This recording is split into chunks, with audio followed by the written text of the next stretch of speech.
So there wasn't rain on the weather for today, but the lifeguard just said everybody has to like secure their umbrellas and everything because there's a thunderstorm coming in. But I need to get in the water, like I need to fully submerge myself and kind of do a detox.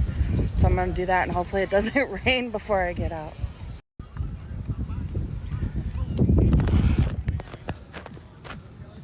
Okay, I made it. That was like super refreshing. Fuck.